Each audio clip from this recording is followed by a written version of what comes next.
Thank you so much. Let's give her one more round of applause.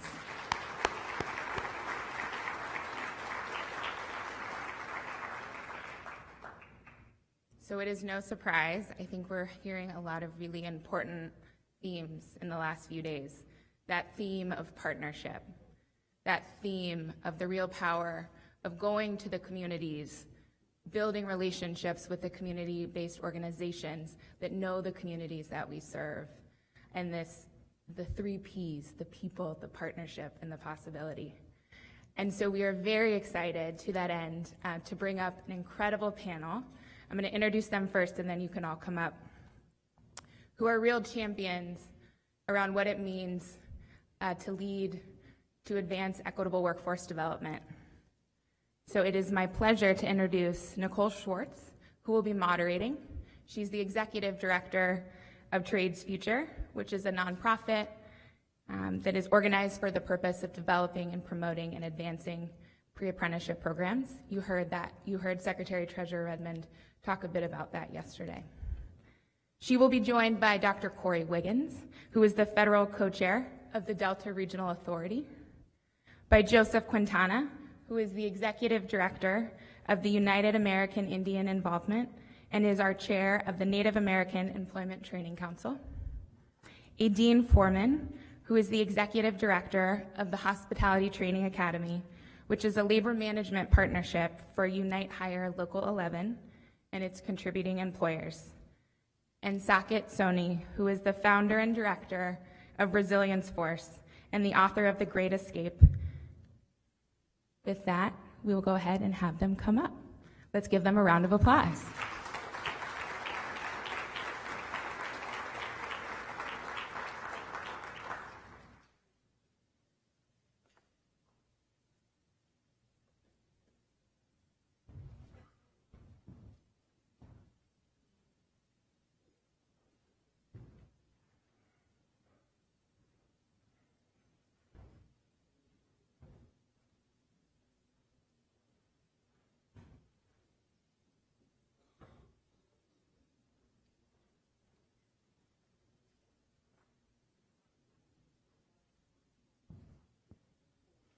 Good morning, everyone. Good morning, everyone. So we've got a series of questions here to ask our esteemed panel, and I'll get right into it. Whoever wants to go first can just jump right in there. Our first question: what does it mean to advance equity in the workforce system? I was a high school teacher, so I will call on you if necessary. Go ahead. I'll start us off. Good morning. I'm Kwatsi. My name is Joseph Quintana. I do want to thank a couple people in the room. Brent, thank you for your stable leadership and guidance over the years, and Kim Vitale, if she's in the room, and Nat Cooley as well. Thank you all in our DINAP team. You can tell I'm trying to earn some points here with some folks in the room here now. But in regards to us having this type of conversation, when we talk about diversity, equity, and inclusion, we also have to talk about truth. We also have to talk about justice. And oftentimes, those two particular subjects are difficult conversations for us to have. When we talk about, I'm just talking about the community which I serve, which is one of the most underserved and most marginalized communities in the entire nation. Imagine America's first people, Native Americans, have 3 times the unemployment rate than all other people. American Indian women face gender wage gaps. As soon as they enter the job market, they earn 50 cents to every $1 that a non-Hispanic white male makes. Our community continues to face high rates of cycles of poverty. And when I'm talking about cycles of poverty, I mean 3 generations of our families continue to be faced with poverty issues, meaning there's lack of opportunity for success, lack of us to see what a high achiever could mean, or what even it looks like to even enter the middle class sector. That immediately puts us at a disadvantage, so that our young people feel a sense that they can't make it. There's lack of hope. There's a reason why our people also continuously face high rates of suicide ideation. Just in our community, which is in Southern California, California as a state contributes, has one of the largest contributions to our national economy than any state in the entire United States, but we continuously face 40% rates of suicide ideation by American Indian women by the time they're age of 25. Imagine that great deal of hopelessness our young people face. They don't see themselves as the CEO. They don't see themselves as the doctor, as the nurse, as the head of the boardroom. Instead, they're, as what was described previously, continuously placed in these positions where they're low entry-level wages, and there's no opportunities for upward mobility or career advancement. But why? We have to talk about the history that all of our peoples, no matter if you're black or Asian or Latino or Native American, there are the commonalities and similarities that all of our peoples face. And those things have always continuously been swept under the rug, just in regards to American Indians. Some of those issues in regards are impacted by federal policy, such as the forced removal of American Indian children from their homes and placed in decentralized locations across the United States, or American Indians displaced from reservation communities and placed into large urban metropolitan centers like Los Angeles, New York, San Francisco, just to name a few. And there's a lack of opportunity or a lack of job placement or career growth for them. So those are some of the issues that we have to deal with together. And it's not solely a labor issue. It's not solely a federal government issue. This is all of our issues that we have to work together. As we talk about we owe, we can't do it without also being inclusive of the Native American community. Thank you.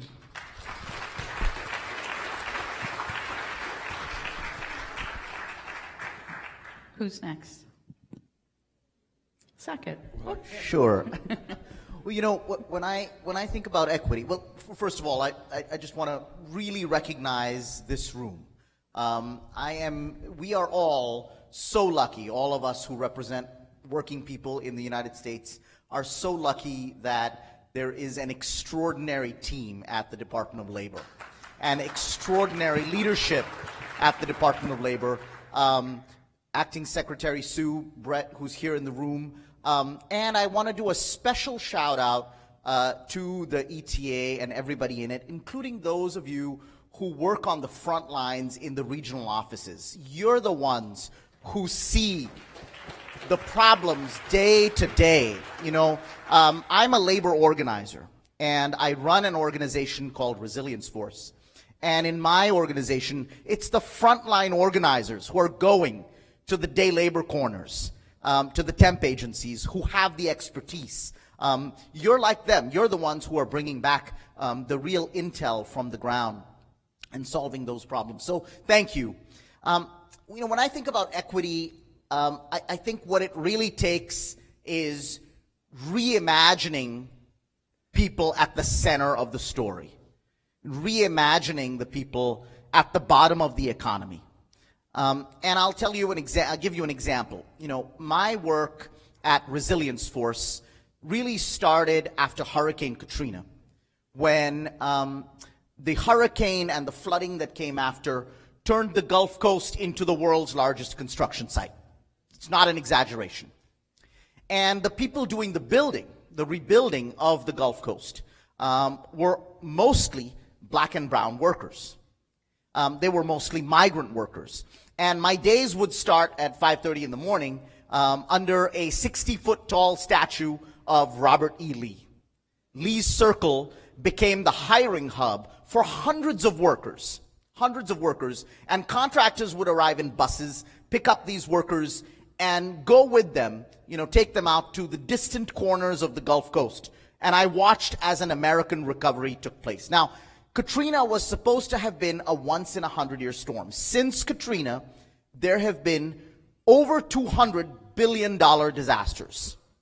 Over 200 disasters that have cost $1 billion or more. And there is now an entire economy based on disaster rebuilding. We call this the resilience economy. It's got over $1 trillion in it. It's got public money, FEMA money, HUD money fuels this economy, private insurance money. If you live and work in Louisiana or Florida, you know it very well. If you live and work in California or if you're in Kentucky, you've seen the recent tornadoes. Disaster recovery is extraordinary business, and there's a huge amount of money. But here's where there's an opportunity to create equity. This huge economy can be an engine of racial equity and opportunity for millions of workers. It's not that right now. It takes us writing the rules, and it takes partnership. We're really thrilled to be partnering with the ETA to see how people who are usually seen in this country, who are usually understood in this country as low wage and low skilled, can actually be repositioned in the economy as high wage and high skilled. That's what takes partnership. That repositioning of the people at the bottom of the economy up to the top. And it is possible. In New Orleans, for example, we've taken service workers who lost their jobs during the pandemic, lost jobs that paid $7.25 an hour, and we repositioned them, retrained them and repositioned them with the help of WIOA money as resilience workers on a path to $24 an hour. They experienced, within a year, a change of their position in the economy from $7.25 an hour to $24 an hour. That's what takes the partnerships. In California, thank you. In California, we're taking out-of-work farm workers, and we're retraining them as resilience workers to do disaster preparation, preparing for climate change. They've gone from farm worker wages. We've launched them into careers starting at $35 an hour. You know, so I'm here to tell you equity is possible. Racial equity is possible. A new economy is possible. And if we're going to do it, we need to take huge swaths of the economy and use them as our engines. Disaster restoration, preparation for disasters, rebuilding, property restoration. There's a huge amount of money here, and we need to basically move it to lift up the boats at the bottom of the economy. But we can't do it without partnership, and we'll never get to scale without all of you in the room. That's what really makes it possible to pull these levers.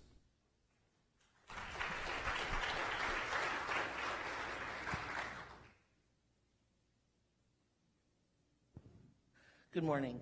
So I also, as everybody has done, want to thank DOL for having us all here, and particularly Secretary Sue, who, coming from California, was just a dream. So we are, our fingers crossed, and you know, we are so grateful for what she did in the High Road Training Partnership space in California, which really allowed labor management partnerships to come in and really do the good work that needs to be done. So I'm Dean Foreman, the Executive Director of the Hospitality Training Academy. I run the training arm of Unite Here Local 11 and its contributing employers. So our goal is to do the hard lift, to move the homeless, the reentry, the foster youth, the veterans, the folks from marginalized and vulnerable communities into the hospitality sector. And going into what Saket said about repositioning, we really need to shatter some people's expectations of what the hospitality industry is. In California, when we talk about stadium jobs, whether it's Dodger Stadium or SoFi or Crypto.com, whatever it is, those jobs are $25 an hour for fast food attendants, $40 an hour for cooks. In our hotels, room attendants are making $25 an hour. Cooks are making close to 30, sometimes 40. We are lifting those wages. We are done with calling the hospitality industry a low-skill occupation. We are moving it to middle skill. We are looking... But it's not my job as the training entity to do that. That's the job of the union and the employers to come up with collective bargaining. And for those of you who don't know what a labor management partnership is, it is us working with our contributing employers. And Unite Here Local 11 has 170 employers and 32,500 workers. We're here to upskill those workers, the dishwasher to a cook, the room attendant to in-room dining, whatever it is. And we have 4 registered, and I never say the word apprenticeship without saying register, but we are for registered apprenticeship, room attendant, culinary, bartender mixology, barista latte artist. These are what we're doing. We're certificating people with 5 stackable certifications and putting them into these good jobs. And the piece that I want to use while I'm here, and I mean it with all due respect, is I want to work with those community organizations in the trenches, right? Where to, as everybody's saying, meet people where they are. But I have to ask DOL to let us do that and to make the system better and easier and get rid of some of the bureaucracy that we are currently facing. So we are taking this fight as a labor management partnership, partially because we're part union and we like to fight a little bit, but we just want to push the envelope, and we want to say, listen, if you want us to meet people where they are in their communities, then you have to lighten up on some of the load and not force us to pass a small CBO in the communities, a 200-page document of which they cannot handle an audit from WIOA. It is not humanly possible for the organizations that are deep into the trenches. And I want to just give a couple examples of what we've seen when we talk equity. We are working with UFCW, and because the Farmer John meatpacking plant in Los Angeles closed. For those of you that have ever had a Dodger dog, those days are over. So we went in there and we are trying to take 1,568 UFCW workers into good union jobs, whether we place them at UFCW jobs in the grocery stores and train them, because UFCW in LA does not have a training entity, so we are in partnership with our sister union, but we are trying to get those folks and those dislocated workers who are deeply traumatized, who have been laid off, are gonna get a packet from us. And we have tried everything we can to consolidate, but I just want you to understand this. We have a dislocated worker packet that is 16 pages and requires 8 signatures. We have a one-stop packet that requires 16 pages and 8 signatures. And a DOL and State of California registered apprenticeship packet that is 24 pages and 10 signatures. That means somebody with possibly an 8th grade education at most sometimes, or an immigrant, Vietnamese, Chinese, Latino, whatever it is, they are getting a 59-page packet with 25 signatures in it. It's just not doable. Our Pearl for our career grant has 496 data elements in it. I mean, enough. I have to say that we really need to look, if we want to meet people where they are and get them into programs, folks deep in the community, then we have to make this an easier process. And that's really what I think as the, Fred pushed the envelope a little bit yesterday on good union jobs. If we're talking getting people into the trades, then let's get them into the unionized trades. In my job, it's all about career ladders. I have employers that sit there and want to hire out of us, but we need to get those folks that are in those communities easily into our training programs. We have 100% placement. 100%. We don't train unless we have a job at the end, a union job with benefits, whether those benefits are healthcare and dental and a pension and a legal fund and a training fund. We do everything we can to support those workers, get them into family self-sufficiency wages, and really move the envelope.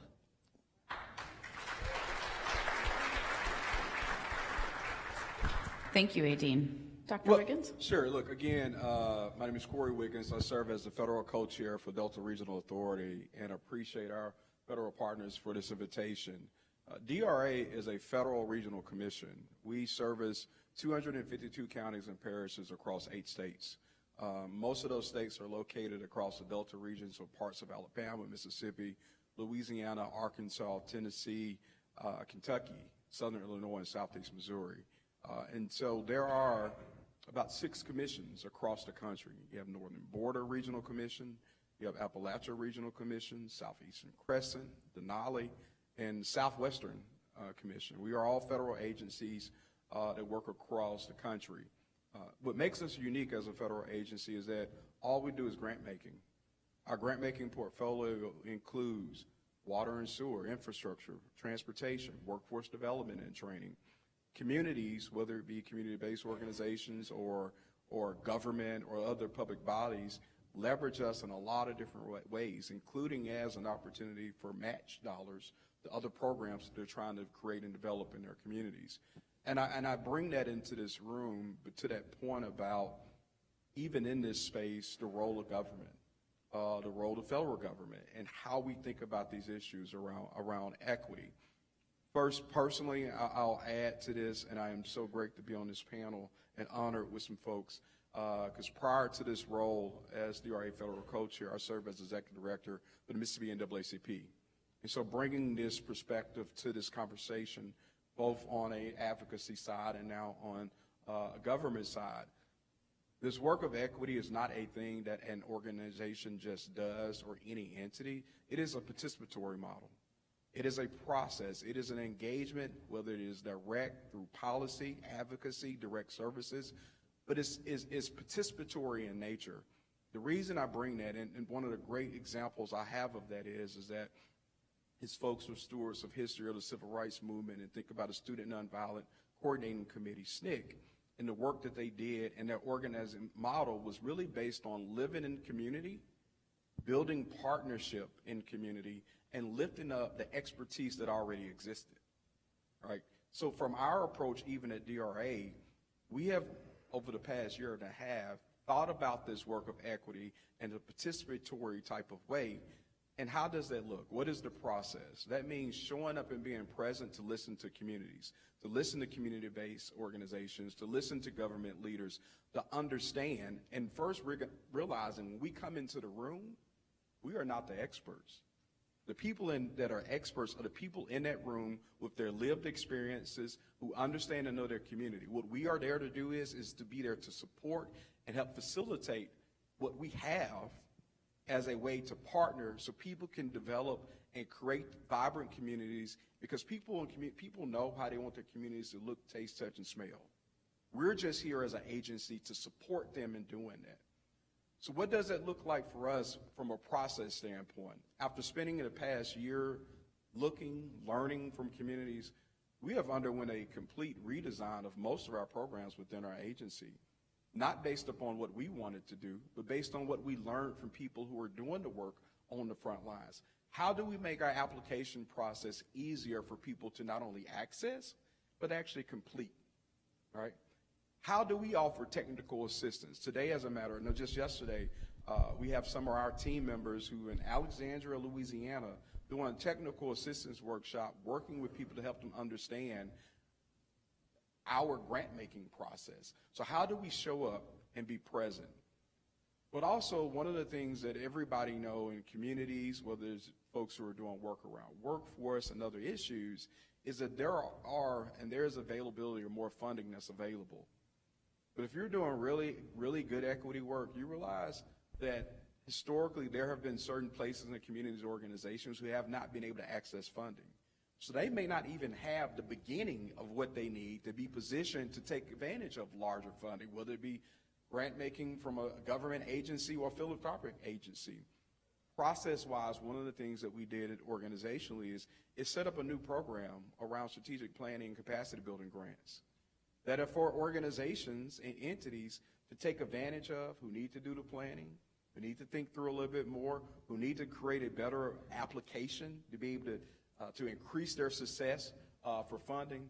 So when we talk about equity, when we talk about this work, you know, it is not just this dream. It is something that we can actually take and operationalize in a way to make communities, to make organizations, and funding to do this work more accessible. And so that's how, when we're thinking about our diversity and equity work, it's not just a piece of work. It is ingrained and is being ingrained in the very fabric of the organization.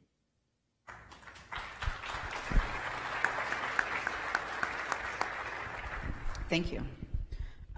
We kind of touched upon this next question, but I kind of want to put it out there just in case anybody has anything additional to add.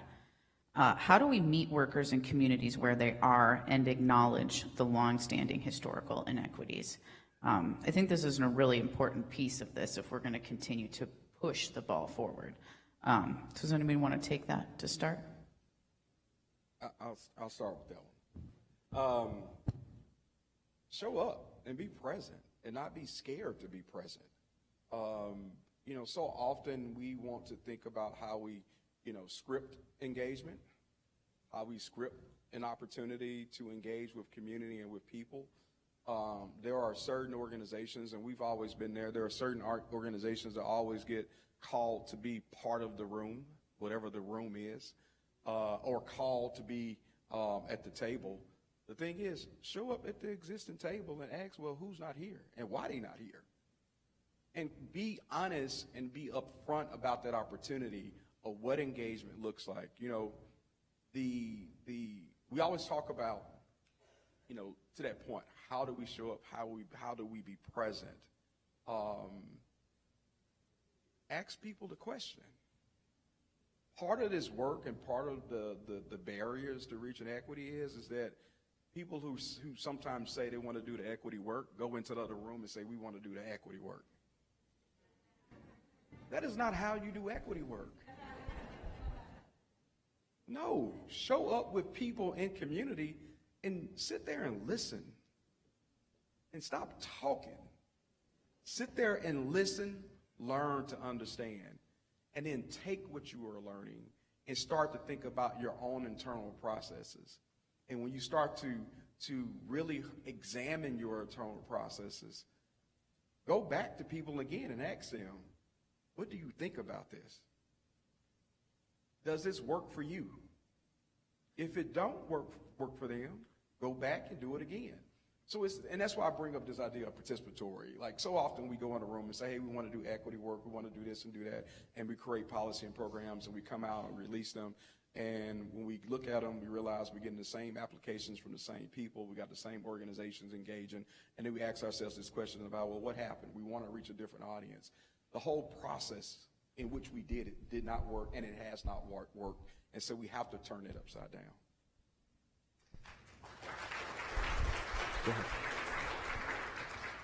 So I was going to take a little different spin on this, but totally agree with what you said, which is that we, particularly in Los Angeles, have a crisis on homelessness of epic portions. I mean, it is just unbelievable what is going on in Los Angeles right now, and we are trying to figure out the best way to move folks before they get into homelessness into those good union jobs. That is, without a doubt, what we're trying to do. But what we don't see is the money to do that. We understand that you need to build housing. We need to build lots more of affordable housing, transitional housing, shelters, all of that.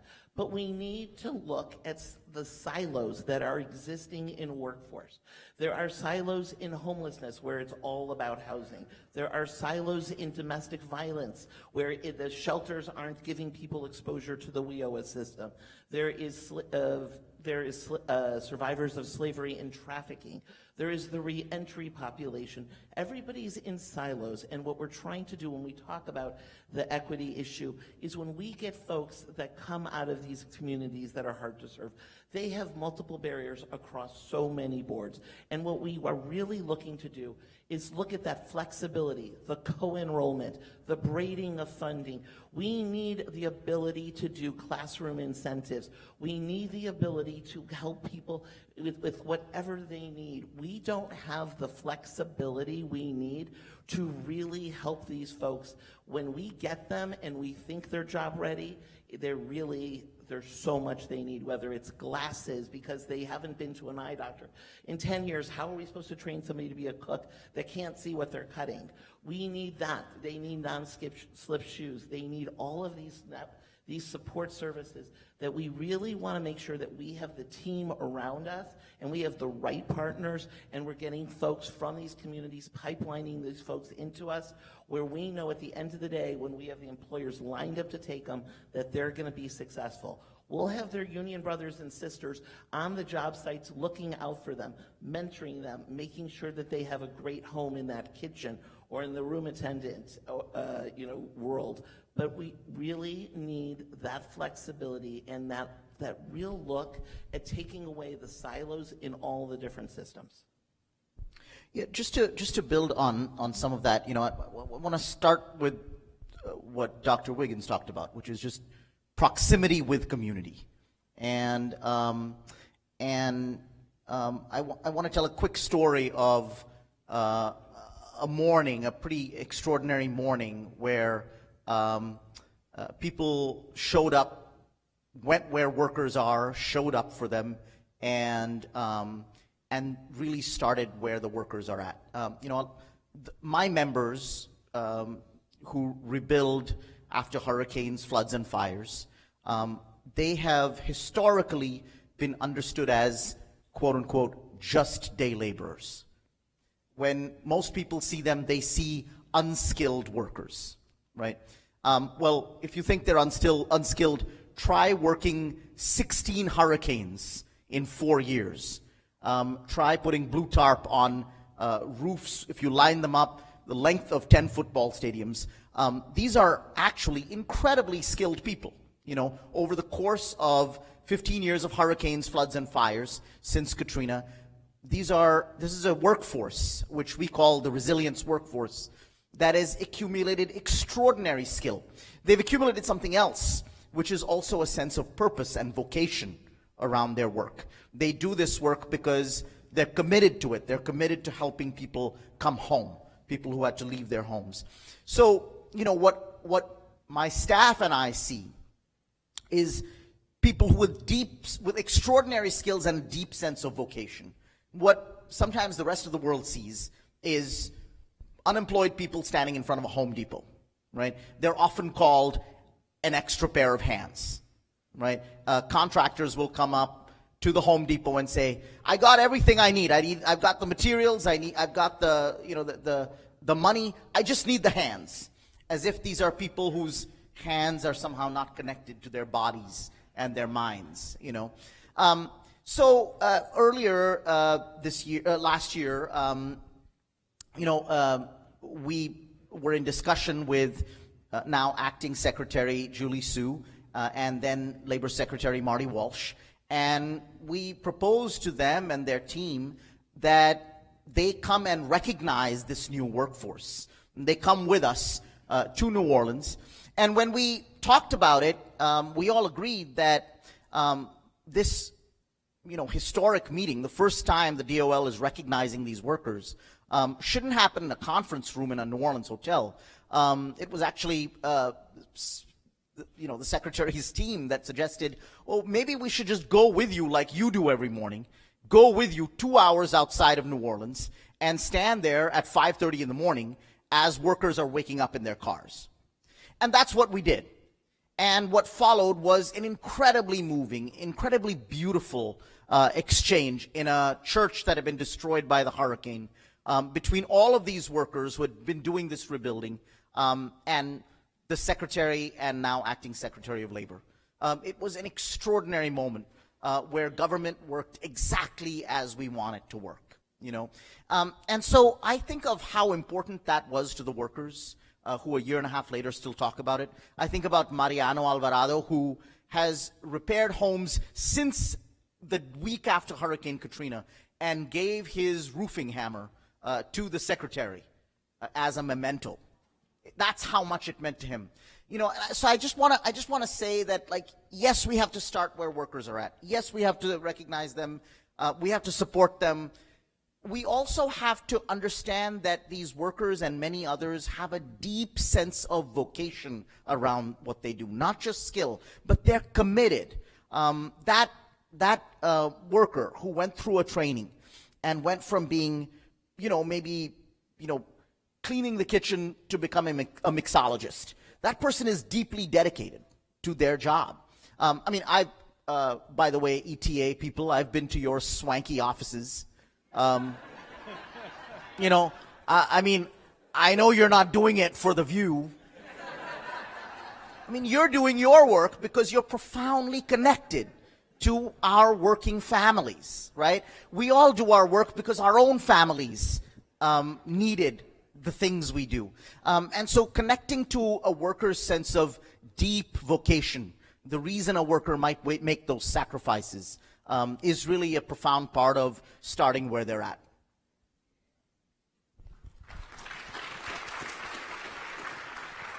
Just want to add a final comment to the conversation. Appreciate all of the panelists and for sharing. And I just want to share a couple of things very quickly, just to the point that Dr. Wiggins had started us with, is that one of the greatest gifts in our particular culture, one of the greatest gifts that you can give another human being is your voice, because it's your life experiences, it's your spirituality, it's everything that's got you up until this point in your life that you're able to share with another human being. And the greatest act of respect that you can give another person is being able to listen. You know, the work that you all continue to do, it's not easy work by any means. And the impact of it is felt, even I'm sure by my colleagues up on this panel, but I'll share in my own case.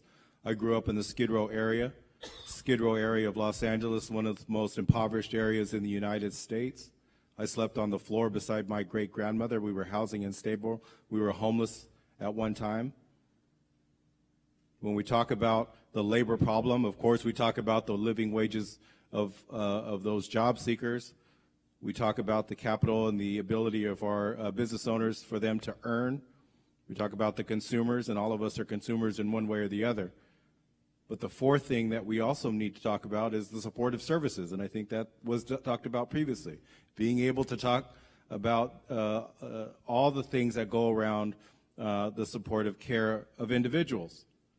Housing health, economic health, the physical health, the behavioral mental health of our members are all tied into one another.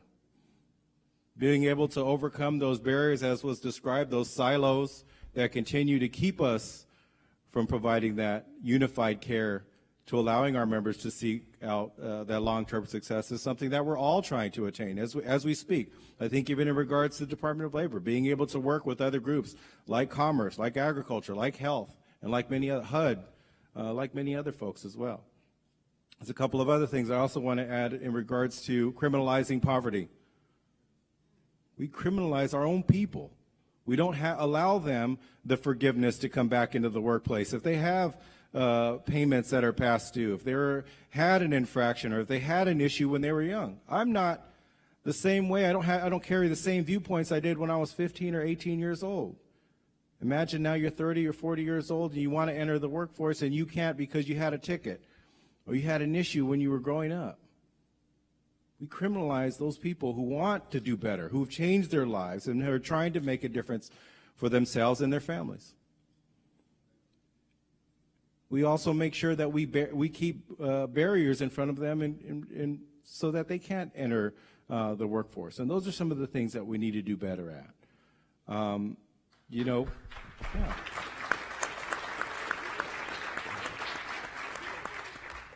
I think, you know, I just want to end on this very quickly. You know, the work is definitely hard, and the work that you all that we're asking of you is not easy. But the onus is also on us. It's on the community-based organizations in order to establish areas where we can welcome you in and not greet you with, why don't you do better? Why don't you do this? Why don't you do that? Instead, we should be bringing solutions to your front door and saying, let's partner on this. Let's find opportunities where we can bring resolution. Let's find other groups who we should bring in the room, because we need you. We need all of you to do better, to work towards equity, to make sure that our people have opportunities that they didn't have just a few years ago.